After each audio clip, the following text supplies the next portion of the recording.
प्यारे विद्यार्थियों, आज हम पढ़ेंगे मुद्रा, मनी, यानी कि मुद्रा का अर्थ, प्रकृति एवं उसके कार्य। आज मुद्रा हमारे आर्थिक जीवन का एक अविभाज्य और एक आवश्यक अंग बन गया है। मुद्रा की प्रकृति, कार्य एवं महत्व से हम स्वाभाविक रूप से परिचित नहीं हैं। इसके विषय में मार्शल ने कहा है कि मुद्रा वह धुरी है जिसके चारों ओर अर्थतंत्र चक्कर लगाता है। पूंजीवादी जो अर्थव्यवस्था है उसमें मुद्रा है वो उत्पादन की निर्देशिका है, उपभोग की नियंत्रक और विनिमय का आधार तथा बचत एवं विनियोग की प्रेरक है। मुद्रा का विकास भी मानव सभ्यता के विकास से संबंधित है। इस विषय में प्रोफेसर किन्स ने कहा है कि सभ्यता के अन्य आवश्यक तत्वों के समान मुद्रा भी एक प्राचीन संस्था है। इसका प्रादुर्भाव भी उस युग में हुआ जब मानव मस्तिष्क नए विचारों की वृद्धि के लिए परिपक्व हो चुका था। अब हम देखते हैं कि मुद्रा की परिभाषाएं हैं वो क्या क्या हैं। मुद्रा की कोई एक सर्वमान्य परिभाषा नहीं है। मुद्रा की परिभाषा को दो वर्गों में वर्गीकृत किया गया है। एक तो विचारधारा के अनुसार है और दूसरी है प्रकृति के अनुसार।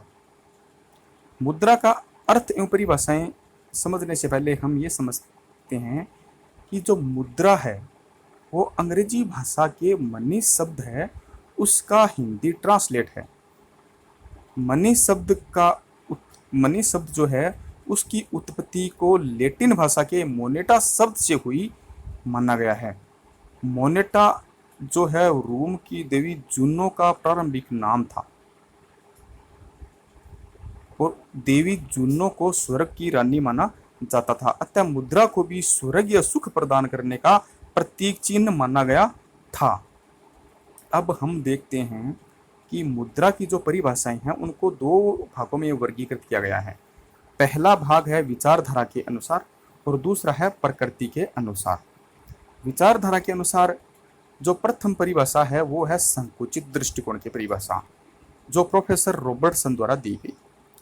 फिर देखते हैं विस्तृत दृष्टिकोण। विस्तृत दृष्टिकोण की जो परिभाषाएं हैं उनमें प्रोफेसर हार्टले विदर्स और प्रोफेसर कोल आते हैं। आधुनिक दृष्टिकोण। आधुनिक दृष्टिकोण में एली, मार्शल, कोल, किन्स और क्राउथर को सम्मिलित किया जाता है। फिर आती है मुद्रा की प्रकृति के अनुसार परिभाषाएं। इसमें जो पहली है वह है वैधानिक परिभाषा। वैधानिक परिभाषा में नेप और हार्टरे द्वारा इसकी वैधानिक परिभाषा दी गई है। फिर आती है वर्णनात्मक परिभाषा। वर्णनात्मक परिभाषा में हार्टले विदर्स, टॉमस सिज्विक और क्राउथर आते हैं। फिर तीसरी आती है सामान्य स्वीकृति पर आधारित परिभाषा। इसमें हम सम्मिलित करते हैं professor walker, Kinley, Kent, Keynes आदि कई और भी अर्थशास्त्री इसमें हैं। जो संकुचित परिभाषा है वो प्रोफेसर रॉबर्टसन ने दी है। अब इसको संकुचित परिभाषा की संज्ञा क्यों दी गई? क्योंकि प्रोफेसर रॉबर्टसन ने कहा कि मुद्रा एक ऐसी वस्तु है जो अन्य वस्तुओं के मूल्यों के भुगतान में अथवा व्यावसायिक दायित्वों को निपटाने में विस्तृत रूप से स्वीकार की जाती है। तो प्रोफेसर रॉबर्टसन ने अपनी परिभाषा में केवल धात्विक मुद्रा को ही मुद्रा की श्रेणी में सम्मिलित किया। केवल धात्विक मुद्रा को ही मुद्रा की श्रेणी में सम्मिलित करने के कारण इसको संकुचित मुद्रा कहा गया। क्यों कि उसने केवल धात्विक मुद्रा को ही मुद्रा में सम्मिलित करके इसकी आवश्यकता को बहुत अधिक संकुचित कर दिया। इसलिए रॉबर्टसन की जो परिभाषा है उसको संकुचित दृष्टिकोण कहा गया। अब हम चलते हैं विस्तृत या जो व्यापक दृष्टिकोण है उसकी तरफ। तो प्रोफेसर हार्टले विदर्स एवं प्रोफेसर जो कोल हैं उसने अपनी जो परिभाषाएं हैं उनमें व्यापक दृष्टिकोण अपनाया। तो प्रोफेसर हार्टले विदर्स ने कहा कि मुद्रा वह है जो मुद्रा का कार्य करे। इसी प्रकार जो प्रोफेसर कोल हैं उसने कहा कि मुद्रा केवल क्रय शक्ति है जो वस्तुएं खरीदती है। प्रोफेसर कोल और हार्टले विदर्स दोनों ने जो परिभाषाएं दी है उनका क्षेत्र कुछ सीमित है, पर हार्टले विदर्स की जो परिभाषा है उसमें उन्होंने यह कहा है कि मुद्रा वह है जो मुद्रा का कार्य करे, अर्थात मुद्रा में उन सभी वस्तुओं का समावेश किया है जो मुद्रा के कार्य करें। इसका मतलब हो गया कि धात्विक मुद्रा, शाख मुद्रा और पत्र मुद्रा, इन तीनों को इसमें सम्मिलित किया गया है। यानी कि प्रोफेसर हार्टले विदर्स के अनुसार जो चेक है, हुंडियां और जो बिल्स ऑफ एक्सचेंज हैं उनको भी मुद्रा के क्षेत्र में सम्मिलित किया है, जो एक व्यापक दृष्टिकोण है। प्रोफेसर हार्टले विदर्स की तुलना में जो प्रोफेसर कोल हैं उनकी परिभाषा कुछ सीमित है, लेकिन प्रोफेसर हार्टले विदर्स ने धात्विक मुद्रा, पत्र मुद्रा और शाख मुद्रा तीनों को मुद्रा में सम्मिलित किए, इसलिए उनकी परिभाषा को व्यापक परिभाषा कहा जाता है। अब तीसरी परिभाषा की तरफ हम चलते हैं, तो वो है आधुनिक परिभाषा या आधुनिक दृष्टिकोण। इसमें आते हैं एली, मार्शल, कोल, किन्स और क्राउथर।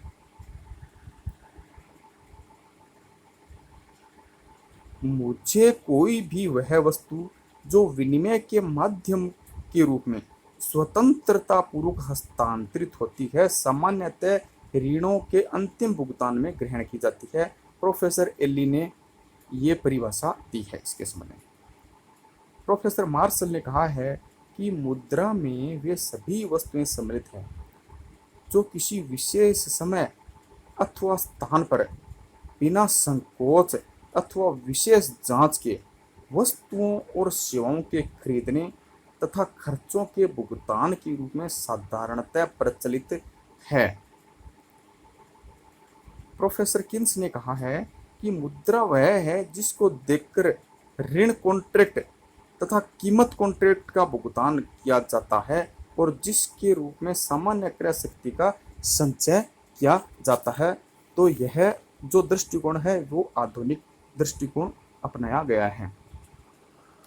अब हम चलते हैं जो प्रकृति के अनुसार परिभाषाएं हैं उनमें चलते हैं। सबसे पहले आती है वैधानिक परिभाषा। वैधानिक परिभाषा में प्रोफेसर नेप और हार्टरे ये दोनों हैं जिन्होंने वैधानिक परिभाषाएं दी हैं। प्रोफेसर नेप ने कहा है कि कोई भी वस्तु जो राज्य द्वारा मुद्रा घोषित कर दी जाती हो मुद्रा हो जाती है। इसी प्रकार प्रोफेसर हार्टरे ने कहा है कि मुद्रा होती है उसके दो पहलू होते हैं।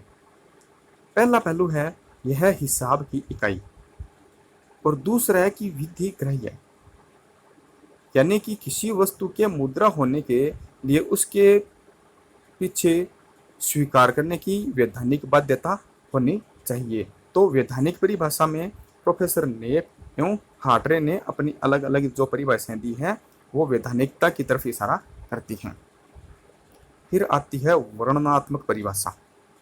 वर्णनात्मक परिभाषा जो है वो इनके जो कार्यों के आधार पे की जाती है। मुद्रा के जो कार्य हैं उनके आधार पे जो परिभाषाएं दी गई हैं वो वर्णनात्मक परिभाषाएं हैं। तो उसमें सबसे पहले आते हैं हार्टले विदर्स, जिन्होंने कहा है कि मुद्रा वह है जो मुद्रा का कार्य करे, अर्थात इसमें वस्तु के रूप और गुणों की अवहेलना करते हुए मुद्रा के कार्यों को प्रधानता दी गई है। इसी प्रकार दो तीन और अर्थशास्त्री हैं जिन्होंने वर्णनात्मक परिभाषाएं दी है। उनमें प्रोफेसर पॉल वॉर्न ने कहा है कि मुद्रा वह है जो मूल्य का मापक और भुगतान का साधन है। तो यह वर्णनात्मक परिभाषा। फिर आती है सामान्य स्वीकृति पर आधारित परिभाषा। सामान्य स्वीकृति पर आधारित परिभाषा है उसमें प्रोफेसर सेलिगमैन ने कहा है कि मुद्रा वह वस्तु है जिसे सर्वग्राह्यता प्राप्त हो। फिर प्रोफेसर क्राउथर ने कहा है कि कोई भी वस्तु जो विनिमय के साधन के रूप में सामान्यतः स्वीकार की जाती हो और उसी समय मूल्य मापक एवं मूल्य संचयन का कार्य करती हो मुद्रा कहलाती है। फिर प्रोफेसर केंट की परिभाषा को देख लेते हैं। प्रोफेसर केंट ने कहा है कि मुद्रा एक ऐसी वस्तु है जिसे साधारणतः विनिमय के माध्यम अथवा मूल्य के मान के रूप में स्वीकार किया जाता है। उपयुक्त विचारधारा अनुसार और प्रकृति के अनुसार जो परिभाषाएं दी गई है, उन सभी परिभाषाओं के कॉन्क्लूजन के रूप में हम एक सर्वमान्य परिभाषा की ओर चलते हैं।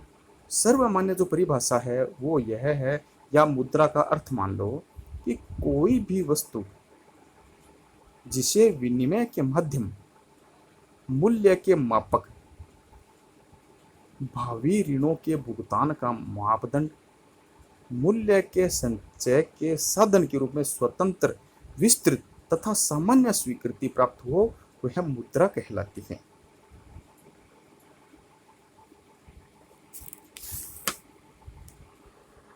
अब हम चलते हैं मुद्रा एवं चलन में क्या अंतर है, difference between money and currency. हम सभी ने सामान्य जो कार्य व्यवहार होता है अपना, उसमें हमने सुना है और पढ़ा भी है कि मनी और करेंसी, तो मनी और करेंसी सामान्यतया हम देखें तो दोनों एक ही है, लेकिन अर्थशास्त्रियों की दृष्टि से इनमें थोड़ा सा अंतर होता है। मनी यानी मुद्रा, मुद्रा क्या है? तो अर्थशास्त्रियों के अनुसार मुद्रा का अभिप्राय उन सब वस्तुओं से है जिन्हें विनिमय के माध्यम, मूल्य के मापक, ऋणों के भुगतान और संचय के साधन के रूप में वैधानिक, विस्तृत एवं सामान्य स्वीकृति प्राप्त हो, और जिसे बिना किसी संकोच या हिचकिचाहट के लेन देनों में स्वतंत्रता से स्वीकार किया जाता हो, वह मुद्रा कहलाती है। अब हम इसका जो सार है वो ये है कि जो मुद्रा है, मुद्रा में जो धात्विक सिक्के हैं प्लस जो पत्र मुद्रा है प्लस शाख मुद्रा, इन तीनों को हम मुद्रा में सम्मिलित कर सकते हैं। क्योंकि आजकल जो आधुनिक अर्थशास्त्री हैं वो शाख पत्र हैं उसको भी मुद्रा में सम्मिलित करते हैं, इसलिए मुद्रा में हम शाख पत्र को भी सम्मिलित करके चलते हैं। फिर आती है चलन यानी करेंसी। चलन का अभिप्राय उन वस्तुओं से है जो किसी देश में मौद्रिक लेन देनों के निपटान में सामान्य रूप से प्रचलन में रहती है। तो अब हम देखते हैं कि जो चलन है इसमें केवल विधिग्राह्य मुद्रा को ही सम्मिलित करते हैं, यानी केवल धात्विक सिक्के प्लस पत्र मुद्रा को ही हम करेंसी में सम्मिलित करते हैं, जो किसी भी समय सामान्य रूप से प्रचलन में रहते हैं। चलन में हम शाख मुद्रा को सम्मिलित नहीं करते हैं। शाख पत्र को चलन में या करेंसी में सम्मिलित नहीं करने के पीछे दो कारण होते हैं। पहला कारण यह है कि जो शाख मुद्रा होती है उसमें सामान्य स्वीकृति का गुण नहीं होता है, और दूसरा यह होता है कि यह विधिग्राह्य नहीं होती है। हम सभी ने कभी न कभी कहीं पे सुना है या कहीं पे भी पढ़ा है निकट मुद्रा के बारे में। निकट मुद्रा क्या है? निकट मुद्रा की अवधारणा क्या है? Concept of near money. निकट मुद्रा का अभिप्राय उन वस्तुओं, प्रपत्रों एवं परिसंपत्तियों से है जो वास्तव में मुद्रा तो नहीं है, किंतु जिन्हें आसानी से मुद्रा में बदला जा सकता है, तो यह निकट मुद्रा कहलाती है। निकट मुद्रा या नियर मनी में वैधानिकता और सामान्य स्वीकृति का गुण नहीं होता है। यह नोट करने वाली बात है कि निकट मुद्रा यानी कि नियर मनी में एक तो वैधानिकता और एक दूसरा सामान्य स्वीकृति का गुण नहीं होता है, इसलिए इसको निकट मुद्रा कहा जाता है। यदि इसमें सामान्य स्वीकृति और वैधानिकता का गुण होता तो यह मुद्रा ही हो जाती। निकट मुद्रा जो होती है उसमें उच्च स्तर की तरलता यानी लिक्विडिटी होती है। इसका मतलब ये होता है कि कोई भी वह वस्तु जिसे बहुत कम प्रयास में मुद्रा में बदला जा सकता है वह निकट मुद्रा की श्रेणी में आती है। अब हम निकट मुद्रा के कुछ उदाहरण हैं उनको देख लेते हैं। ट्रेजरी बिल, बॉन्ड, अंश प्रमाण पत्र यानी शेयर सर्टिफिकेट, एफडी यानी फिक्स्ड डिपॉजिट, जो हम बैंक में अपना खाता खुलवाते हैं तो उसको हम एफडी कहते हैं। फिर अल्पकालिक सरकारी प्रतिभूतियां, यह वह सारे उपकरण हैं जिनको हम बहुत कम प्रयास में तरलता में बदल सकते हैं, इसलिए इन सभी को हम निकट मुद्रा की श्रेणी में रखते हैं। अब हम चलते हैं मुद्रा का स्वभाव या प्रकृति या उसकी विशेषताएं क्या है।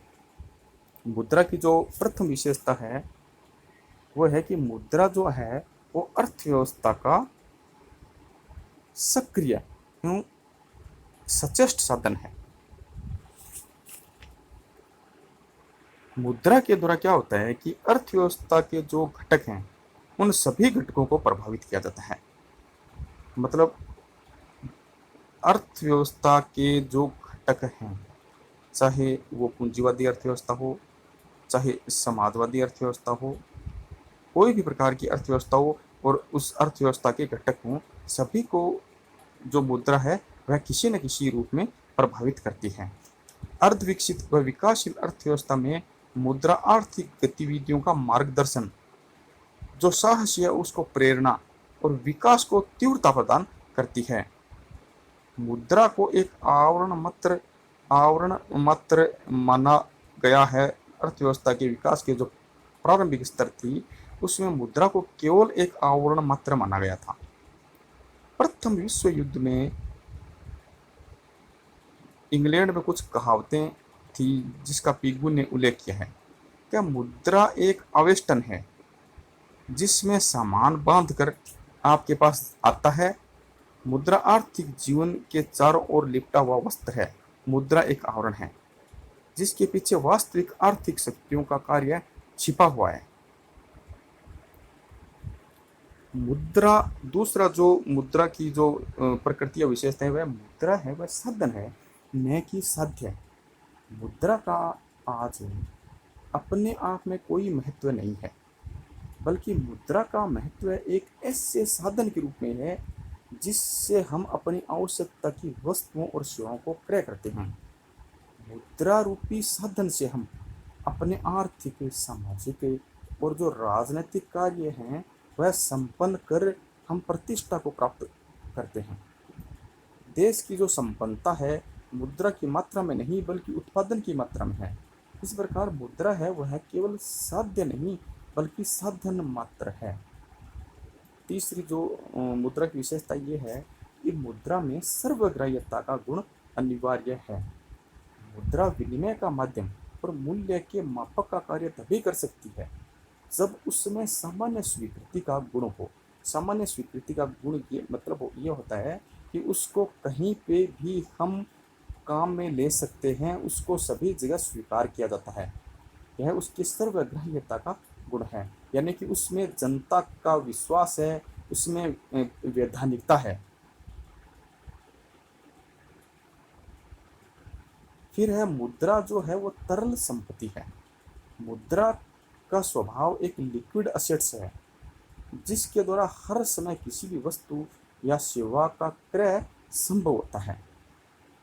फिर हम देखते हैं कि मुद्रा पांचवा जो मुद्रा की विशेषता है, मुद्रा उत्पादन तथा वितरण में सहायक होती है। मुद्रा स्वयं कुछ भी उत्पादन नहीं करती, वह तो वस्तुओं और सेवाओं के उत्पादन तथा वितरण की वास्तविक आर्थिक क्रियाओं के लिए तेल तथा सामाजिक न्याय प्राप्ति का साधन है। फिर हम देखते हैं कि मुद्रा की उपयोगिता में भिन्नता है, यानी कि मुद्रा को हर जो वर्ग है वह अलग अलग अपने क्षेत्र के अनुसार उसकी उपयोगिता के महत्व को स्वीकार करता है। फिर देखते हैं मुद्रा का सरकार द्वारा नियमन एवं नियंत्रण। मुद्रा जो अपना आधुनिक युग में मानव के सामाजिक, राजनीतिक तथा आर्थिक जीवन को बहुत प्रभावित करती है। एक लोक कल्याणकारी राज्य पर मुद्रा के प्रचलन, नियमन और नियंत्रण का उत्तरदायित्व आता है। इसलिए मौद्रिक नीति के निर्धारण, संचालन और समय अनुकूल परिवर्तन राज्य का महत्वपूर्ण कार्य बन गया है। इसलिए मुद्रा का नियमन और उसका जो नियंत्रण है वो सरकार के अधीन होता है।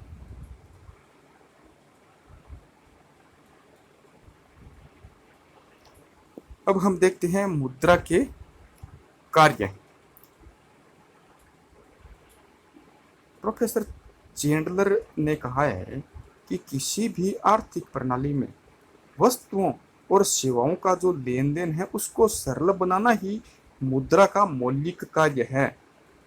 पर आधुनिक युग में मुद्रा न केवल वस्तुओं के लेन देन को ही सरल बनाती है बल्कि संपूर्ण अर्थतंत्र का संचालन करती है। तो प्रोफेसर कोल ने तो इसे उत्पादन तथा वितरण की मशीनरी का सहायक तेल माना है। प्रोफेसर क्राउथर के अनुसार मुद्रा के कार्य चार हैं: माध्यम, मापक, संचय और आधार। प्रोफेसर क्राउथर के अनुसार मुद्रा के चार कार्य हैं। पहला तो है विनिमय का माध्यम, मूल्य का मापक, संचय और आधार। अब हम विस्तृत रूप में चलते हैं। मुद्रा के जो कार्य हैं, मुद्रा के कार्य को सर्वप्रथम दो भागों में डिवाइड किया गया है। पहला है स्थैतिक कार्य और दूसरा आता है प्रायोगिक कार्य। स्थैतिक कार्य में मुख्य अथवा प्राथमिक कार्य, फिर आता है सहायक अथवा गौण कार्य। तो जो मुख्य अथवा प्राथमिक कार्य है, मुद्रा का जो मुख्य अथवा प्राथमिक कार्य है विनिमय का माध्यम, और जो दूसरा है वह है मूल्य का मापक। सहायक अथवा गौण कार्य में पहला जो कार्य है वो है कि विलंबित भुगतानों का मान, दूसरा जो कार्य है कि क्रय शक्ति का संचय, और जो तीसरा सहायक अथवा गौण कार्य वो है मूल्य हस्तांतरण का साधन। फिर आते हैं प्रायोगिक कार्य। प्रायोगिक कार्य में जो पहला है वह है आकस्मिक कार्य और दूसरा है विविध कार्य। आकस्मिक कार्य में हम चलते हैं तो पहला आता है सामाजिक आय का वितरण, साधनों का अधिकतम उपयोग, साख का आधार, पूंजी की तरलता एवं उसकी उत्पादकता। विविध कार्य में आते हैं शोधन क्षमता की गारंटी, निर्णय का वाहक, आर्थिक विकास का आधार, मूल्य स्तर पर नियंत्रण, रोजगार सृजन, और अंतिम है वो है हिन्नार्थ प्रबंध। यह मुद्रा के कार्य हैं।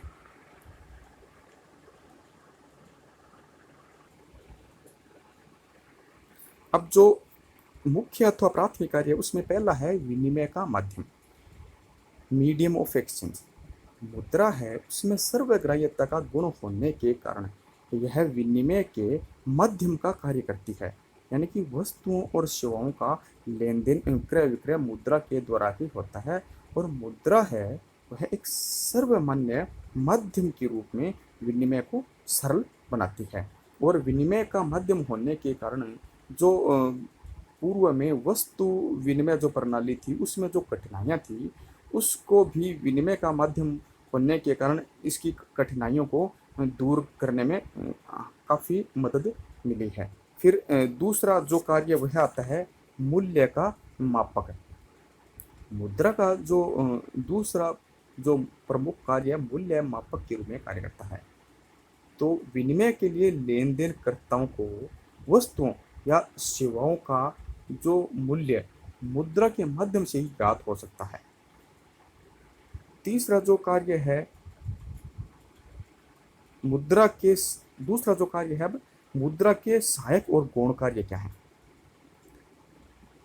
मुद्रा के सहायक और गौण कार्य में जो पहला था वह था जो विलंबित भुगतान है उनका मान, यानी कि जो भावी भुगतान है जो भविष्य में भुगतान करना है उनका आधार भी इसको कहा जा सकता है। आधुनिक युग में संपूर्ण जो आर्थिक ढांचा है वह केवल साख पर आधारित है।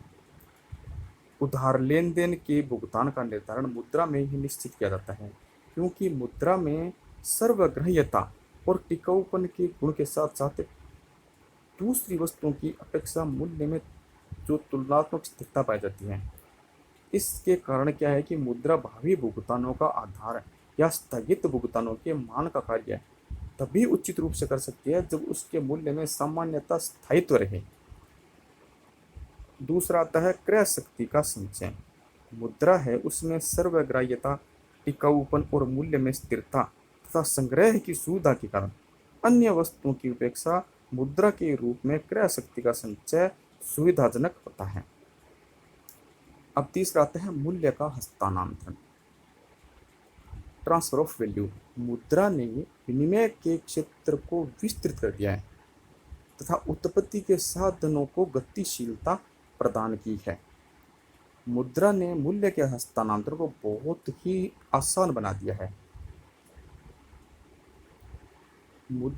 जैसे मान लो एक व्यक्ति गांव छोड़कर शहर जाना चाहता है तो वह अपने गांव में स्थित मकान, भूमि तथा अन्य चल व अचल संपत्ति को बेचकर मुद्रा प्राप्त कर लेगा और फिर दूसरे शहर में जाकर उस मुद्रा से नई संपत्ति खरीद सकता है। तो यह उसके मूल्य का हस्तांतरण हो गया।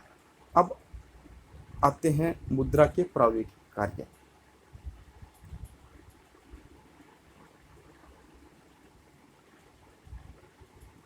मुद्रा की पूर्ति में परिवर्तन, मूल्य स्तर, आर्थिक विकास, रोजगार, निवेश, पूंजी की तरलता, उत्पादकता को प्रभावित करने वाले यह मुद्रा के प्रायोगिक कार्य कहलाते हैं।